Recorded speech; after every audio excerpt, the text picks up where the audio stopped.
Pokes Report, joining us now, and I think he is fresh off his appointment with the Mitch Park Y. And you know what? I stormed the building at 7:15, 7:20 this morning, John, and they let me in. They let me in. They took my temperature. They told me I was 97 and good to go. And then they let me loose in the cardio room, and God, it was like old times again. I hope it was good for you too. It was good. I'm glad you got in. I was wondering about you as I was chugging away on the elliptical machine. But it's funny how things are in this crazy time. I was so looking forward to going to the Y, and was happy to be there. As strange as it was, with every other machine was in service and all that kind of stuff. But I got a good workout, a much needed workout, and feel a little better now. Yeah, and what I didn't understand was that they're going in that 45-minute shift. So what I did was I got there in the middle. So I had to stay over. So during the 15-minute cleaning portion of the hour, I went over to and I got to admit, I've never used that track upstairs, but I walked a couple of laps and I jogged a couple of laps. And by that time, that's how slow my laps are. The 15 minutes was up and they let me back in. But no, that's a great staff, and they are so meticulous about what they do. So I know there's other options out there, but I feel really happy that I go work out at the Y. Yeah, me too. And both of my daughters have worked there, doing various things, summer camps or childcare, different things like that over the years. And so, yeah, the YMCA has been good for them and been good for us. And I'm the same way. It's good people there, so I'm happy to support them. All right, I'm going to get you on a crazy topic, but you should be good for this considering how many years you covered games in the Big 12. Don Shula passed away this morning, and at 90, the all-time winningest coach in the NFL. And one of our callers called in and said, I went to his steakhouse in Miami, and it's really good. It's one of the best steakhouses ever. And we got into the topic of the top 10 steakhouses in America, and have you eaten at any of them? It turns out I've eaten at three. I didn't realize Cattleman's in Oklahoma City, down in the stockyards, it's number 4 in the current list of top steakhouses in America. That's pretty good. That's interesting. Yeah, interesting. So And you got my attention now. So give me the top five. I'm gonna see if I've been to any of them. I think I've been to at least one of them. well, I mean, this is a new list, and so Cut in Beverly Hills, which Nope. is I've never been to it. Of course, I don't go hang out in Beverly Hills, so that's one that's eluded me. Um, but let's see, top five. Cuts number one. Number two is Burns in Tampa, Florida, which I've heard of. I've never been there. I've heard of it, not been there. Yeah, it's kind of gaudy. It's really a gaudy decor. The third one I've heard of, and I've never been, but I'm going to go next time I'm in New York City, is Peter Luger's, which is a German style steakhouse. Okay, that sounds interesting. Not been there. Four, you have? I have not. Okay. Four is Cattleman's. Okay, been there, but I'm not. That's not my one. Okay. Atlanta, Kevin Rathbun Steak. No, This one's a new one in Pearland, Texas, Colleen Steakhouse. It's only been there since 2006. I bet it's good though. I bet it's good too, but I haven't been there. This one I've been to. It's an old timer in Chicago. Um, Gibson's Bar and Steakhouse in Chicago. Nope, not been there either. Dickie Brennan's in New Orleans. Nope. That's the other one I've been to. Okay, I haven't been to this one, but golly, the picture looks great of a Kansas City strip. Jess and Jim's in Kansas City. Nope. We're almost out And of the number top 10 now. and number 10 is Barclay Prime in Philly. Nope, not that either. So, but the one I was thinking, and I know it's been high up before, and you've probably been there, St. Elmo's in Indianapolis. Yeah, and that's one I thought I'd been to, and it's not in the latest list, but Yeah. it's been on the list before. St. Elmo's. Last time Uh, I was at St. Elmo's was a few years ago when Oklahoma State played NCAA Michigan. tournament ball last time. Went Yeah, there with a bunch of OSU folks, Kevin Clintworth and some others. Had a very nice meal. Watched a basketball game. Got on a plane, and right as we were about to go wheels up, we found out that Brad Underwood had left. That's crazy times. yeah. I was. I remember exactly where I was when I found out. It was.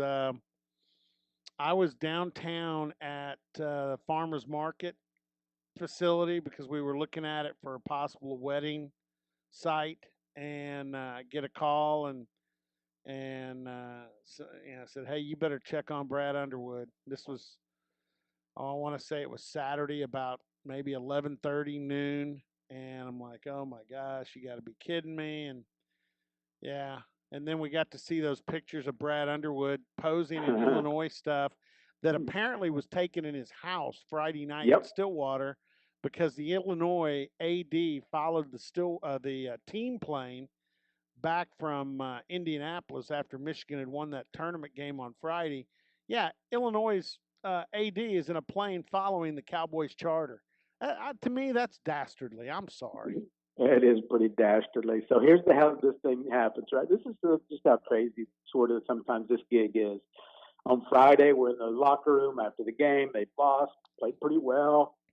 Talking to Brad Underwood about all the exciting pieces they have back for the next season, and I mean, with all the enthusiasm in the world, he's talking about next year, and Juwan Evans and Jeff Carroll and all these people that they possibly have back, right? And I mean, it's just so much excitement. We get on the plane. Here's how we're lucky enough, right? I took my iPad with me on that trip because Barry Trammell and I were going to watch basketball on the iPad on the plane, right? We were just going to watch some more tournament games because you could do that. And on an iPad, you can still get text messages because it wasn't literally till we were like well past the point where you have to turn your telephone off, right? And Yeah. so, yeah, we were literally on the runway, rolling down the runway when the first text message popped in there. So crazy stuff. Yeah, wild. All right. So from that steakhouse story, we branched off into best restaurants in the Big 12.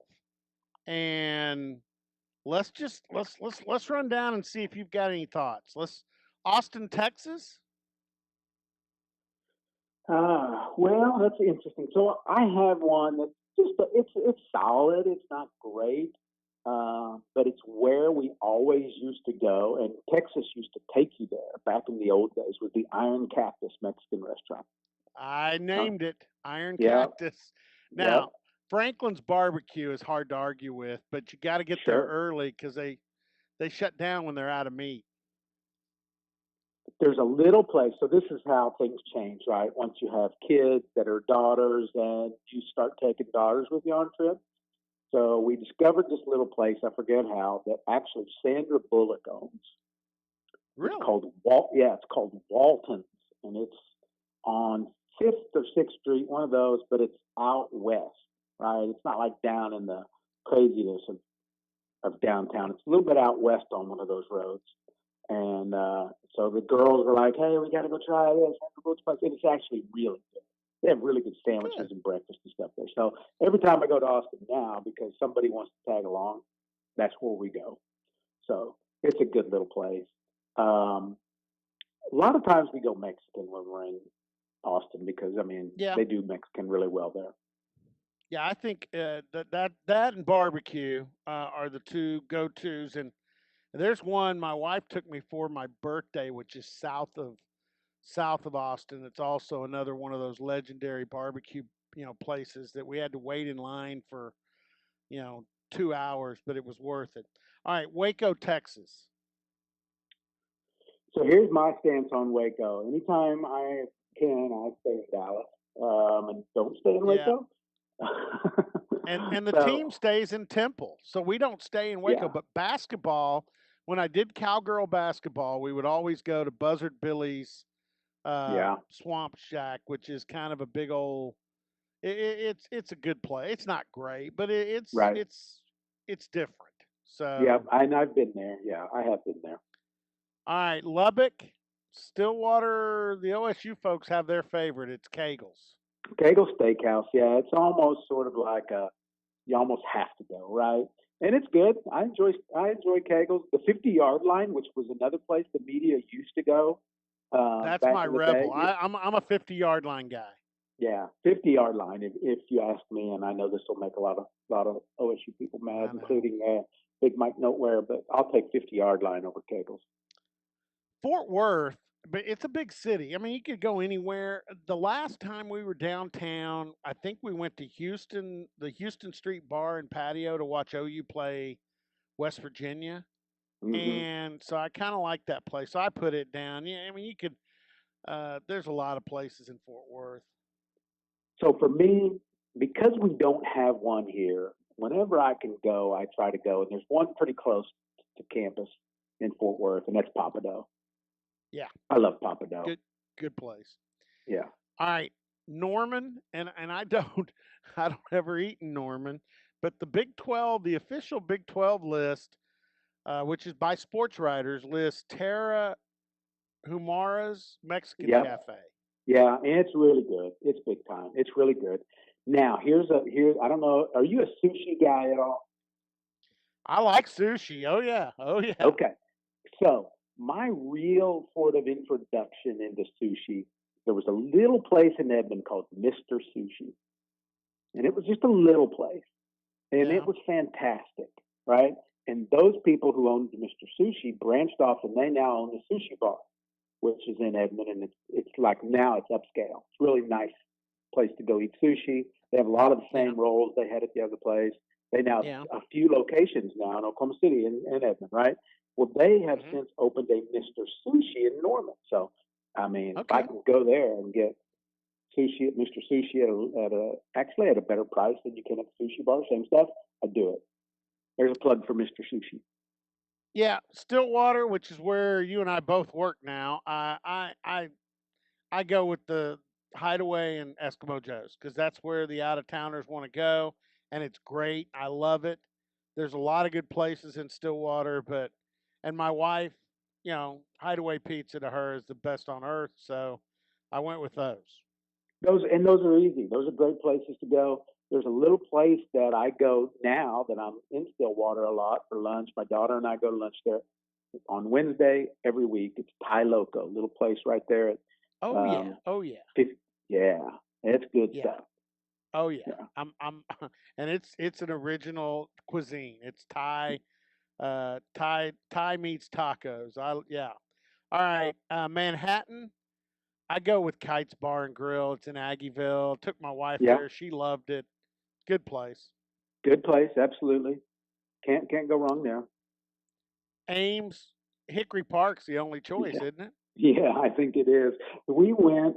Um, Somehow somebody in our group had gotten a recommendation from Joe Castiglione to go to this uh, Italian place, and we sort of regretted it.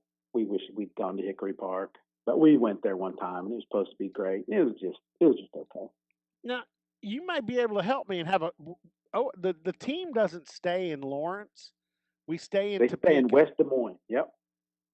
Well, I mean, Oh, you talk? No, this no, is no. for I'm thinking of Ames still. Yeah, no, he this is usually for. stays in I'm West on to Des Moines. Kansas now. Yeah, So yeah. I don't have a Lawrence place. Back in the day with Skyriders, it was Don's Steakhouse. I don't think it's there anymore. Um, but I There's put a the Blind famous place. Tiger in uh, Topeka because that's where we stay. So you have a Lawrence. There's a place that like everybody like over the years have said, oh, you got to go here. And I went there and it's pretty average. So I try to find anymore when I've gone to Lawrence, I try to find a place that I just try to, you know, discover a place. Mark Cooper and I, when he was at the Tulsa World, we were up there for basketball a few years back, and we found this little Italian place that was really good and had a nice meal there. But typically, if it's a football situation, we stay in Kansas Stay in City KC. and we go to Yeah. Garrazzo's, which is the There best you place go. in all the Big 12 circumference. I mean, Yeah, any there you go. chance I get to go to Garrazzo's, I go. I'm with you. I'm with you. That's a good answer. Kind of like we go to the Blind Tiger in Topeka, and it's a good place, but it's not Okay. Lawrence. So, all right, let's we get off the food kick now. We move to here and now. Boy, since the last time you and I did one of these, either a podcast or a radio interview, uh, boy, a lot of things have happened. You're a faculty member at Oklahoma State. It's going to open up June 1. Start talking about the buildings and everything. And you got the Iowa president talking about practicing. The Big Ten today uh, extended their ban on team activities to June 1. But and we're starting to get a lot more positivity. But in the cracks, there are still those people out there. In fact, I read a story from Arizona and the Arizona president, who's been a positive guy, but he says, I don't think there's going to be football. And yeah, I just can't see it in the fall. And then I read another president that he kind of got some backlash on the same thing. And he admitted, well, none of this is based on fact. I just don't think there'll be football because of the way I'm reading the tea leaves. And I'm like, wow. So I'm feeling better. How about you? I'm feeling better, absolutely. Okay. But here's the thing: what you just brought up is sort of the fly in the ointment. Is what if what happens if we're all in and the state of Texas is all in, but other states are not? You know, does that mean we just have a Big 12 season? If Oregon, should say, is not in, and so they're not coming, or it's going to be really weird how everything gets navigated because I mean I don't know if I can see any New York schools playing football. Syracuse, Yeah. you know, They're in some of the the others. ACC. Yeah. Yeah. So Rutgers over in Jersey. I just don't know. So what happens Well, then? Do, I, do you just charge forward with what you got, or well, I don't know. That those are going to be interesting decisions and well, conundrums, I guess. and let's talk about that because I think I mean, okay. Actually had Chad Weiberg on Friday.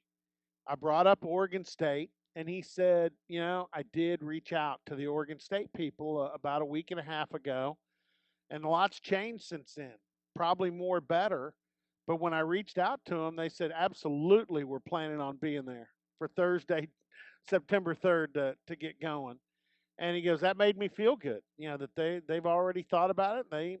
They're ready to get on a plane if it's allowed, and they'll bring their football team and we'll have a game. And he said that could be huge because it could be one of the first big games of the season. Um, and Chad was pretty, he was on the high side, but again, everybody's walking on eggshells with this. Here's my thought, John. Let me tell you something. They're going to play football in the SEC, whether anybody plays football anywhere else or not. I just believe they're that headstrong. They believe they're that powerful, and that's going to happen. I mean, I think the Big 12 is in good shape.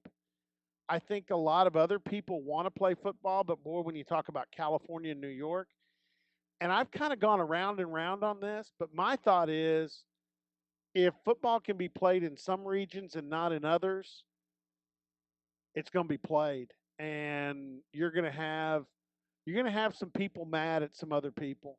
Let's say the Pac-12 can't play as a complete conference, and the SEC and the Big 12 do play. Maybe New York can't play, so Syracuse out, but everybody else in the ACC plays. I think that could happen, and I think you could have some people really mad at each other. Yeah, no doubt. And that's going to be interesting because there's going to be then, and here's the thing. Here's what we need. We need baseball to start playing. And then that will sort of, I think, relax the way people view these things. You know, get get a league beyond the KBO to start playing their sport. You know, and I don't think golf qualifies because they're definitely coming back June 11th, whatever that is. But we need Major League Baseball to start playing, and I don't mean tomorrow or something. I do all the precautions and take as much care as you can in planning that season out. But get back to playing and then see how that goes. And then I think people say, okay, this is doable, right? Let's figure out a way to do it. And I think that'll take the pressure off a lot of states and a lot of universities to sort of be the ones leading that charge. And I think that's going to happen. I think baseball is going to be um, playing baseball of some sort by the latest July 4th. So we need a front runner, and that would be great if it was MLB or somebody just to jump out there and do it. John Helsley with us, and besides being faculty, he's also the advisor to the Ocali, and I know for a fact you do Zoom meetings with your Ocali staff, those students, and I'm an old guy. I probably have different attitudes and different thoughts on this whole COVID-19 pandemic than young people do, but in those Zoom meetings, what kind of feelings do you get? What are the 18, well not 18, that's a little young, but the 19, 20, 21, 22-year olds that you deal with that are the budding journalists for the future? What are their thoughts and ideas on this whole situation? It's very interesting because it's also varied, right? Um, we have two members of our editorial board that are from New Jersey. Okay. Huh. We have somebody on our editorial board who's actually a chemistry major who loves to write and does a great job with writing. Okay. Um, Kayla Dunn, you know Kayla. She's Casey Dunn's daughter. She's an outstanding Right. student, really super sharp, leader on campus, and she's the editor in chief. And then, we've got a photographer who's from Rhode Island. That's what sports media has done at OSU is it has opened the journalism building to everyone in this country. We're known as a big time sports media uh, organization at the Paul Miller Building.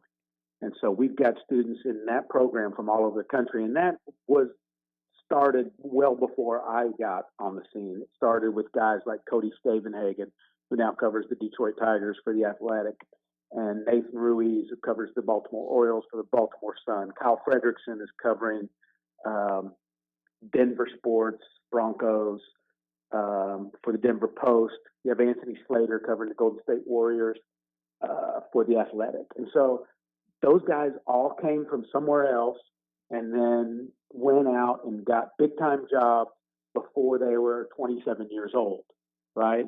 And that really put us on the map. So other people have followed, and it's continuing. I mean, our sports editor last semester was from Boston, Joseph Fazio, and so we've got a really interesting room overall. And that's just those are just our editors. We have a lot of other students that come from far and wide. And it's interesting to see the different opinions and to see younger people sort of talk these things through and voice their opinions. And it's all done very civilly.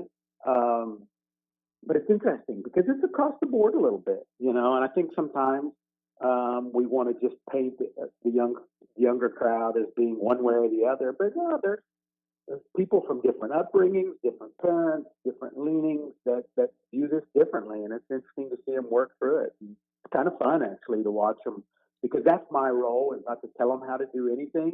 It's to support them, tell them how they could have done it differently, perhaps, maybe correct some Yeah. mistakes that are style mistakes and those sort of things. But I come in afterward and try to help and guide and point them in the right direction. So, yeah, really, really interesting to watch them do that and work through things. Well, we've got to run, John. I appreciate it as always. Hey, enjoy this. Yes. All right, and we'll do it again sometime soon. John Helsley.